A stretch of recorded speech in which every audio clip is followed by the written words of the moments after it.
बरं, आपण 14 टॉपिकला सुरुवात केली. Basic principles of organic chemistry.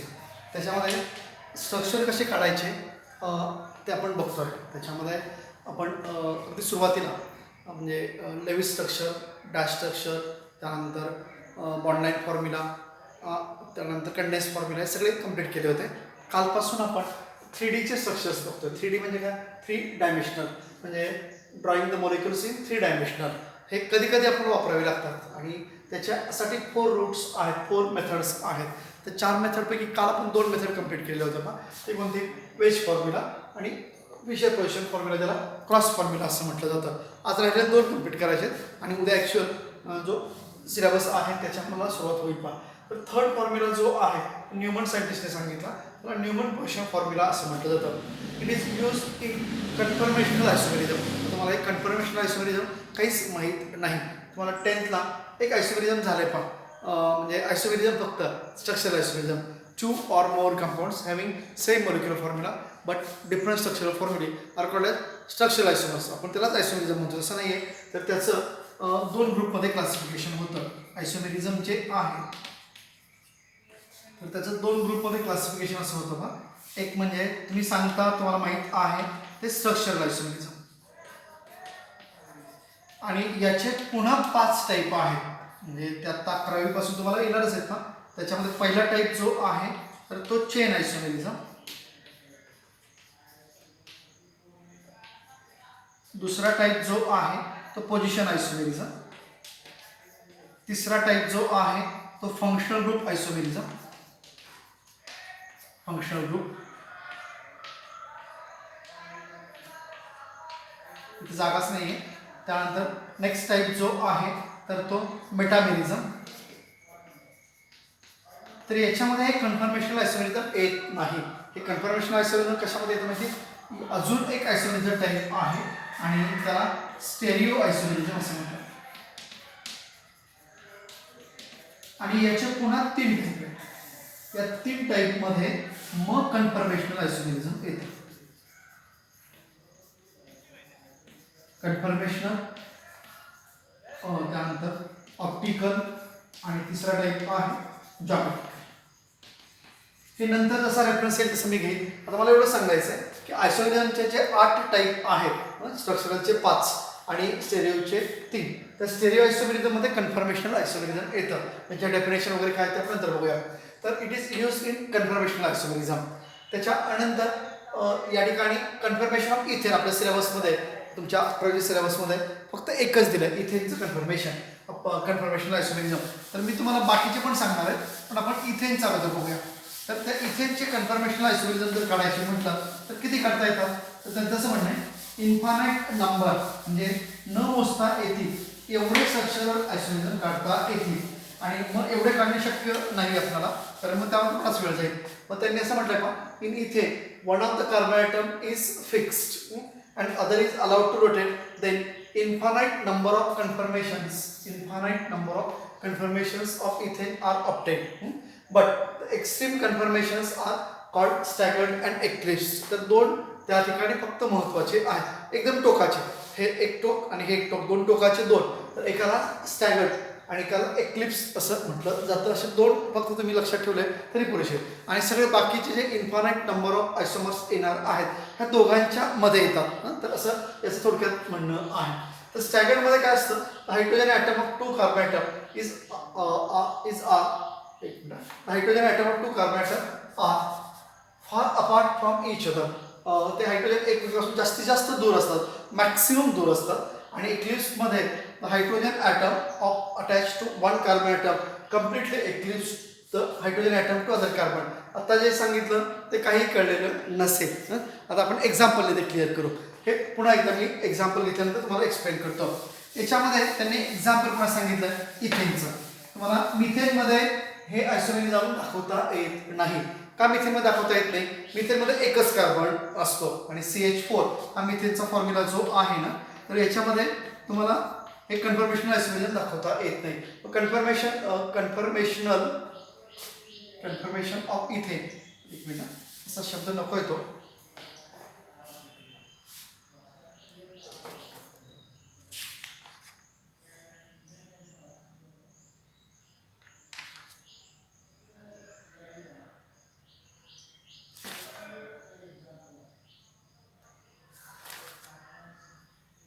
Confirmation of ethane असं म्हणूया आपण. आता इथेनचा फॉर्म्युला C2H6. त्याच्यामध्ये कार्बन 2 आहे, हे क्लिअर आहे. 2 कार्बन म्हणजे हा एक कार्बन आणि हा दुसरा कार्बन.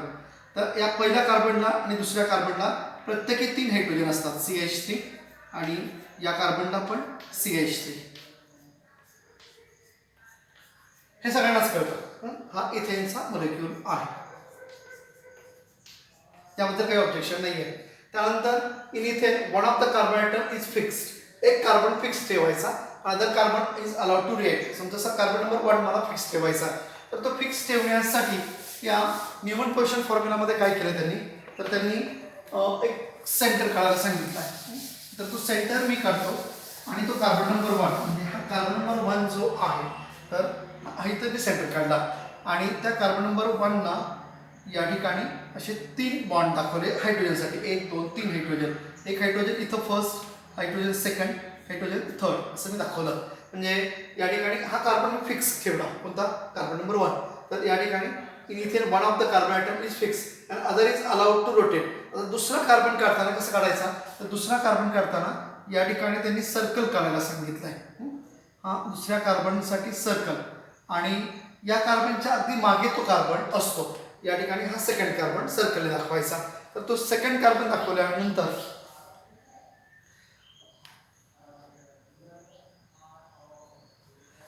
त्या सेकंड कार्बनला जे हायड्रोजन आहेत, हे 3 हायड्रोजन आहेत. तर या स्टॅगर्ड स्ट्रक्चरमध्ये हायड्रोजन ॲटम ऑफ 2 कार्बन, या पहिल्या कार्बनचे हायड्रोजन आपण दाखवले आणि सेकंड कार्बन आपण सर्कलने काढला, R far apart from each other.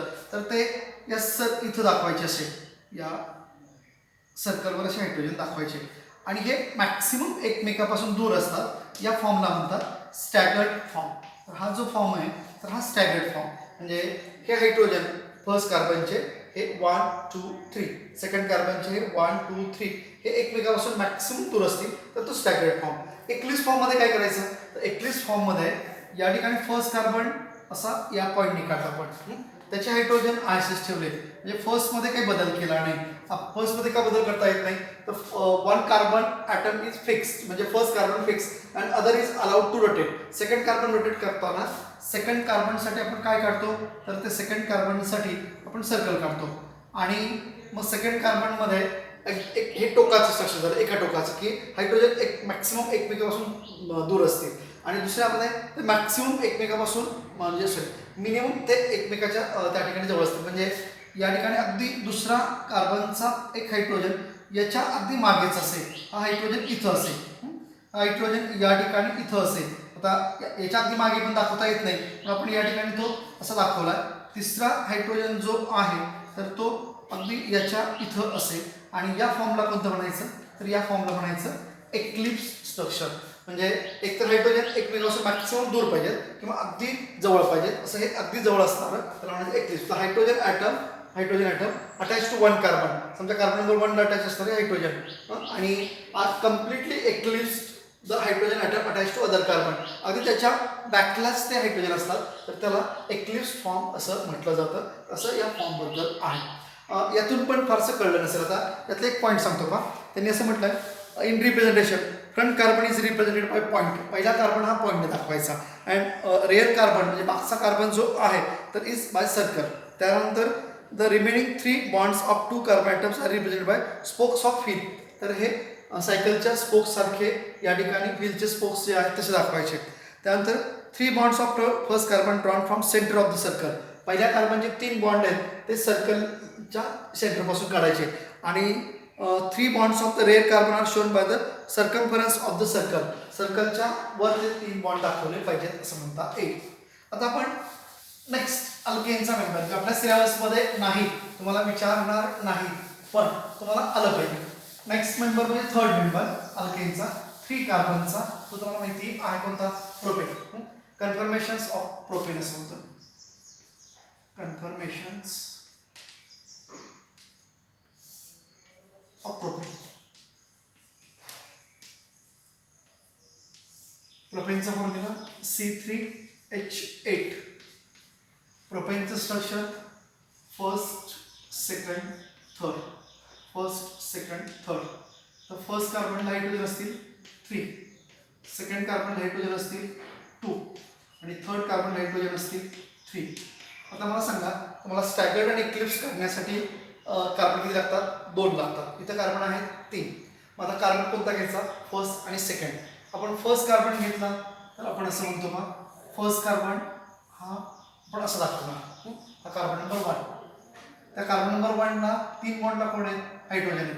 1 2 3 इथपर्यंत प्रॉब्लेम नाही. इथे यांच्या कार्बन नंबर 1 सारखंच झालं. त्यानंतर सर्कल काढायचं.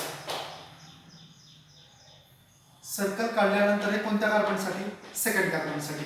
सेकंड कार्बनला हायड्रोजन किती आहेत? 2 आणि एक कोण आहे? हा ग्रुप आहे. आता एका बॉन्डला हा मोठा ग्रुप आहे. या ग्रुपला आपण असं केलं तरी चालतं. म्हणजे सेकंड कार्बन नंतर थर्ड कार्बन जो आहे तर तो CH3 म्हणजे इथं 3ही हायड्रोजन होते. एका हायड्रोजनच्या ठिकाणी प्रोपेनमध्ये तुम्हाला एक CH3 आला. म्हणजे तुम्ही असं दाखवू शकता का हे 2 हायड्रोजन, इथं एक हायड्रोजन, या ठिकाणी एक हायड्रोजन आणि इथं जो बॉटमला हायड्रोजन होता ना त्याच्याऐवजी तुम्ही काय दाखवणार? CH3. आणि या फॉर्मला काय म्हणतात? Staggered form. कळतं? हा स्टॅगर्ड फॉर्म कोणाचा झाला? स्टॅगर्ड फॉर्म हा प्रोपेनचा झाला. आता याचा एक्लिप्स फॉर्म काढताना कार्बन नंबर 1 बद्दल काही प्रॉब्लेम नाही. कार्बन नंबर 1 थोडेसे बॉन्ड आपण मोठे काढूया म्हणजे प्रॉब्लेम येणार नाही. कार्बन नंबर 1 त्याचे हे 3 हायड्रोजन म्हणजे सेंटरपासून सर्कल काढला. आता हे जे कार्बन 2 चे बॉन्ड आहेत अगदी याच्या बॅकला असतात. समजा हा हायड्रोजनच्या बॅकला हायड्रोजन, हा हायड्रोजन, या हायड्रोजनच्या बॅकला हायड्रोजन आणि इथं हायड्रोजनच्या ऐवजी काय येणार आहे? या ठिकाणी हायड्रोजनच्या ऐवजी CH3 हा मिथिल ग्रुप जो आहे ना तर तो इथं येईल आणि या फॉर्मला म्हणायचं एक्लिप्स फॉर्म. तर हा झाला एक्लिप्स फॉर्म. कळतं? तर इथे आपल्या सिलेबसमध्ये इथेच आहे पण सिलेबसमध्ये तेवढंच करायचं असं नाही आहे. थोडंसं ॲडिशनल पण करावं. हा प्रोपेनच्या कन्फर्मेशन बद्दल म्हणता येईल. हे प्रोपेनचा आपण स्ट्रक्चरल फॉर्म्युला काढला त्याच्यावरून हा स्टॅगर्ड फॉर्म्युला आणि एक्लिप्स फॉर्म्युला आणि या 2 फॉर्म्युलेच्या मध्ये प्रोपेनच्या असेल का किंवा इथेनच्या असेल का म्हणजे इन्फानाईट नंबर ऑफ स्ट्रक्चर्स असतात असं त्यांचं म्हणणं आहे. ठीक आहे. तर शेवटचं अजून एक मेंबर घेऊया आपण. Conformations of butane.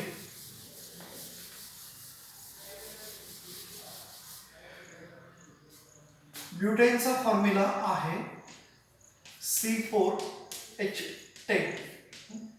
ब्युटेनमध्ये 4 कार्बन जे आहेत ना तर first carbon, second carbon, third carbon, fourth carbon. आता हा first carbon, second carbon, third carbon, fourth carbon मध्ये फर्स्टला मी CH3 असे म्हणतो, सेकंड CH2, थर्ड CH2 आणि फोर्थ CH3. तर ब्युटेनचे तुम्हाला या ठिकाणी स्टॅगर्ड आणि एक्लिप्स फॉर्म सांगायचे असतील ना सेकंड आणि थर्ड कार्बन घ्यायचे असतात. सेकंड आणि थर्ड कार्बन. आता सेकंड कार्बन जर मी फिक्स कार्बन ठेवला तर सेकंड कार्बनला 2 बॉन्डला हायड्रोजन आहेत. इकडे एक हायड्रोजन, इकडे एक हायड्रोजन आणि एका बॉन्डला CH3 आहे असं कन्सिडर करायचं. या सेकंड कार्बन हा कार्बन इथे घेतला मी. सेकंड कार्बन, सेकंड कार्बन हा फर्स्ट कार्बन या ठिकाणी आला आणि त्याला हे 2 हायड्रोजन. त्यानंतर सर्कल काढा. सर्कल कोणासाठी? कार्बन 3 साठी. आता तो कार्बन 3 दिसत नाही. त्या कार्बन 3 ला 2 हायड्रोजन आहेत तर ते 2 हायड्रोजन इथे एक हायड्रोजन दाखवा, या ठिकाणी एक हायड्रोजन दाखवा आणि CH3 इथं दाखवा. तर याला स्टॅगर्ड फॉर्म मध्ये पण बरंच काही काही असतं. याला अँटी स्टॅगर्ड फॉर्म असं म्हटलं जातं. सगळ्यात स्टेबल कोणता फॉर्म असेल? अँटी फॉर्म आहे. तर तो फॉर्म मी या ठिकाणी दाखवला. तर हा ब्युटेनचा स्टॅगर्ड अँटी फॉर्म. आणि नंतर जर मी इक्लिप्स फॉर्म काढायचा असेल तर ब्युटेनचा CH3 मी इथं घेतला. त्यानंतर H हा कार्बन नंबर 2, हा कार्बन नंबर 1. आता कार्बन नंबर 3 सर्कल मी काढला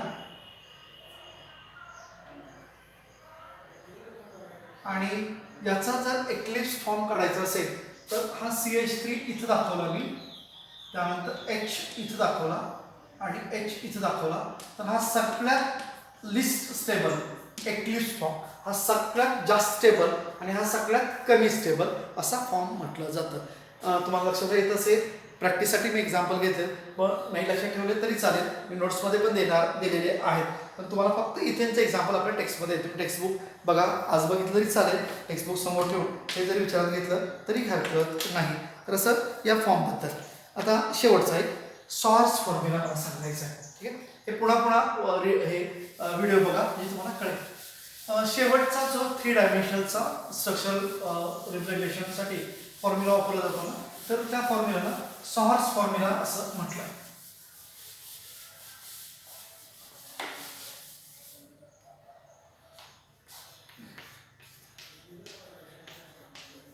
सॉर्स फॉर्म्युला और एंडिरॉन फॉर्म्युला और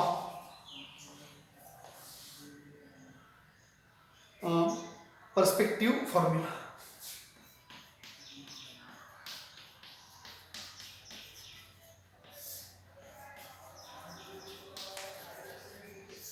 ते काढत असताना काय करायचं, ते काढत असताना फक्त एक स्टिक काढायची. म्हणजे मी असं म्हणतो सॉर्स फॉर्म्युला ऑफ इथेन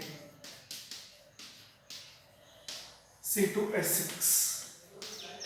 तर त्यासाठी तुम्हाला स्टॅगर्ड फॉर्म जो आहे आणि एक्लिप्स फॉर्म जो आहे तर त्याचा तुम्हाला सॉर्स फॉर्म्युला काढता येतो. हा एक्लिप्स फॉर्मचा सॉर्स फॉर्म्युला काढायचा असेल, हा एक एक्लिप्स असं म्हणतो मी. तर असं हे स्टिक काढा.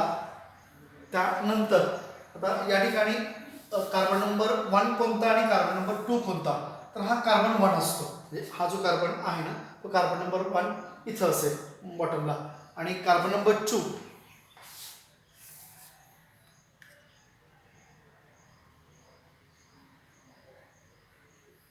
हा फ्रंट कार्बन, हा कार्बन नंबर 1. आणि त्याचे हायड्रोजन जे आहेत तर आपण असे दाखवतो आहेच ना.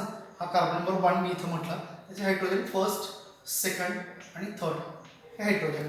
आणि नंतर हा जो आहे तो कार्बन नंबर 2, तो कार्बन नंबर 2 आणि त्याचे हायड्रोजन पण अगदी याच्यासारखेच आहेत ना, किंवा या ठिकाणी फर्स्ट हायड्रोजन, त्याच्यानंतर सेकंड हायड्रोजन इथं हा हायड्रोजन आणि थर्ड हायड्रोजन इथं. म्हणजे न्यूमन पोझिशन फॉर्म्युला आणि सॉर्स फॉर्म्युला एकमेकाला पॅरलल आहे. तर ह्या एक्लिप्स स्ट्रक्चरवरून हे स्ट्रक्चर काढता येतं. आता स्टॅगर्ड स्ट्रक्चर काढायचं म्हटलं तर ते स्ट्रक्चर असतं असेल का, या ठिकाणी हा कार्बन नंबर 1, त्याचे हायड्रोजन आपण आयएसएस ठेवले आणि हे हायड्रोजन मॅक्सिमम अपार्ट असतात असं म्हटलं जातं, किंवा ते हायड्रोजन तुम्हाला हे असे दाखवावे लागतील. म्हणजे हा हायड्रोजन इथं आला, त्यानंतर हा हायड्रोजन इथं आला आणि हायड्रोजन इथं आला. तर हा जो फॉर्म आहे तर तो या इथेनच्या मोलेक्युलचा जो स्टॅगर्ड फॉर्म न्यूमन पोझिशनचा आहे, हा फॉर्म्युला कोणता, हा न्यूमन पोझिशन फॉर्म्युला.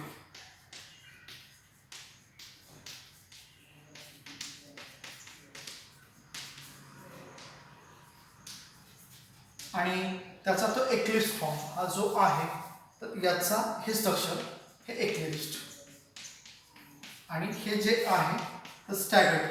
पण या फॉर्मला न्यूमन पोझिशन म्हटलं जात नाही. हा कोणता, सॉर्स फॉर्म्युला. सॉर्स फॉर्म्युलासाठी असे लॉंग बॉन्ड दाखवला जातो. त्यांनी असं म्हटलंय बा की in swords formula the bond between 2 carbon is drawn diagonally and is relatively greater length. हा डायगोनली काढायचा आणि ग्रेटर लेंथचा दाखवायचा. आता समजा प्रोपेनच्या बद्दल आपल्याला काढायचं असेल, आता मी सुरुवातीला या ठिकाणी असं म्हणतो Newman position formula for propane.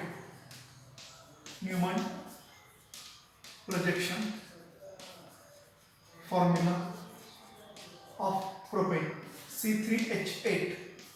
म्हणजे आपण असं काढलं होतं का, CH3, CH2 आणि CH3. आणि याचा स्टॅगर्ड फॉर्म दाखवताना आपण हा कार्बन नंबर 1, हा कार्बन नंबर 1 चे 3 हायड्रोजन 1 2 3 आणि नंतर ह्याचे 3 सर्कलला आपण कार्बन नंबर 2 चे 2 बॉन्डला हायड्रोजन, एका बॉन्डला CH3. या फॉर्मला आपण म्हटलं होतं स्टॅगर्ड. आणि सेकंड फॉर्म दाखवायचा म्हटलं तर कार्बन नंबर 1 मध्ये फिक्स ठेवायचा आणि कार्बन 2 मध्ये बदल केला होता आपण. या ठिकाणी H एच एच आणि हा इथं एक एच, त्यानंतर या ठिकाणी CH3, या ठिकाणी एच असं दाखवलं तरीच आहे. तर हा फॉर्म जो होता तो एक्लिप्स्ड. आता याचा सॉर्स फॉर्म्युला काढायचा म्हटलं ना तर अशी स्टिक काढायची. ठीक आहे. इथं कार्बन नंबर 1, तर याचा स्टॅगर्ड फॉर्म्युला काढायचा असेल तर कार्बन नंबर 1 चे हे 3 हायड्रोजन आहे तसेच 1 2 3. तर हा स्टॅगर्ड फॉर्म. आता कार्बन नंबर 2 चे हे 2 हायड्रोजन या ठिकाणी जे आहेत, तर हे 2 हायड्रोजन तुम्हाला या ठिकाणी असे दाखवावे लागतील. हा एच एच आणि एका बाजूला CH3 असं दाखवावं लागेल. म्हणजे एकमेकापासून मॅक्सिमम अपार्ट ते आहेत असं म्हणता येईल. आणि याचा एक्लिप्स फॉर्म काढायचा असेल तर हा कार्बन नंबर 1 त्याचे हायड्रोजन याच्यासारखे असं फिक्स 1 2 आणि 3. आणि नंतर या ठिकाणी इथं असं दाखवावं लागेल तुम्हाला. हा हायड्रोजन या ठिकाणी आहे असा, हा हायड्रोजन या ठिकाणी आहे असा, या ठिकाणी इथं CH3 आणि या फॉर्मला म्हणायचं एक्लिप्स फॉर्म. तर असं हे स्ट्रक्चर असेल. हे स्ट्रक्चर्स रेग्युलर याच्यामध्ये फारसे वापरले जात नाहीत, काळजी करू नका. पण तुम्हाला हे माहीत पाहिजे. आपल्या टेक्स्टमध्ये त्यांनी दिलं आहे आणि तुम्हाला याचा कधी ना कधी रेफरन्स येऊ शकतो, तेव्हा माहीत पाहिजे. तसं हे सॉर्स फॉर्म्युला लास्ट आणि त्याच्याबद्दलचा न्यूमन क्वेश्चन फॉर्म्युला समजावून घ्या. डिफिकल्टी असेल तर मला विचारा, टेक्स्टमध्ये रीड करा. टेक्स्टपेक्षा आपण बोर्डवर जास्त डिटेलमध्ये घेतलेलं आहे. आजच्या दिवस थांबूया. उद्या क्लासिफिकेशन ऑफ ऑर्गॅनिक कंपाऊंडला सुरुवात करू. तुम्हाला ते थोडंफार माहिती आहे पहा. Open chain compound, close chain compound, म्हणजे त्यामध्ये अरोमॅटिक कंपाऊंड, ॲलिफॅटिक कंपाऊंड वगैरे त्याचा रेफरन्स आहे. इंटरेस्टिंग आहे पण डिटेलमध्ये आहे. आजच्या दिवस आपण थांबूया.